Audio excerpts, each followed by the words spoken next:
Hi, Doug here again, LS Car Customs. Anyways, I'm gonna update you on the progress of this project Nomad and go from there. And let me show you what I'm doing here.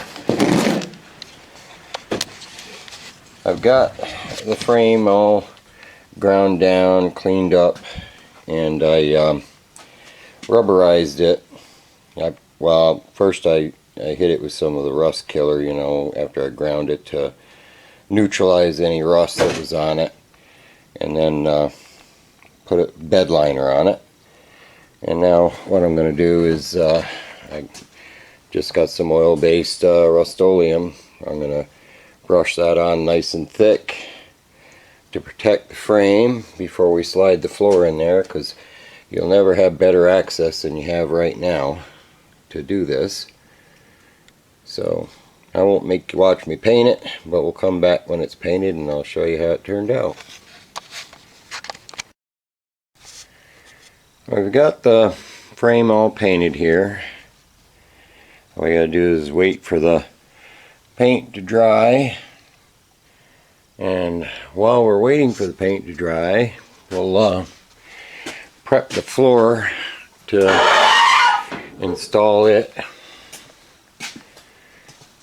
As I said, we'll get the edges all prepped to be able to weld it in there, and then we'll raise the car up and slide it in underneath and bolt her down to the freshly painted frame, and then we'll lower the car down onto it and cinch it up as best we can. Like I said, the toe boards are a little rough there on the edge, but there's enough of them left where I'll probably fabricate the rest of it to attach it to the floor, and we'll go from there.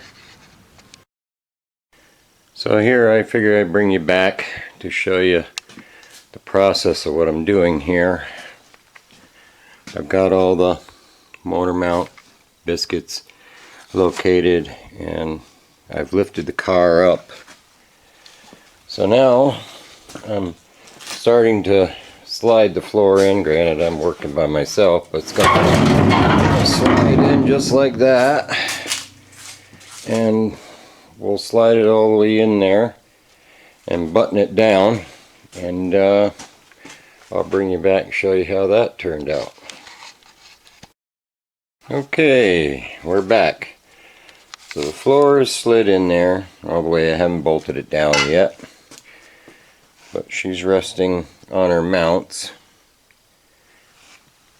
and that was the first step. But the second step is because this was so terrible, you know, with very little structure to it, you can see when I close the door that there's definitely an alignment issue there. So what we're going to have to do is like jack and scrunch the car to get it fit up where it's supposed to be, and before we start cinching the floor in, because you can see it's the same issue on this side here. The door doesn't line up. It's a huge gap because the front of the car here has to be sucked to the back of the car and tied together with the rocker panel. So basically what I have to do is, like I say, I use come-alongs, things like that, to cinch it together, make sure the door gaps are even before I start welding anything in, and go from there. But this is a major step towards what we need to get done here. And like I said, I'm disappointed that it didn't just drop right into place, but like I say, you know, there was very little structure to it to begin with. But like I say, you know, you can see the doorway, it doesn't have the rocker in there to cinch it together, and that'll help raise this jam up a little bit, line it up with the other jam, and same thing on the other side. Once those are in, I can go around, like I said, with the toe board. I'll just replace the bottom 4 inches or so of that to cinch it to the floor, and we'll go from there. Till then, I hope you enjoyed this update, and we'll keep plugging away. Thanks for watching.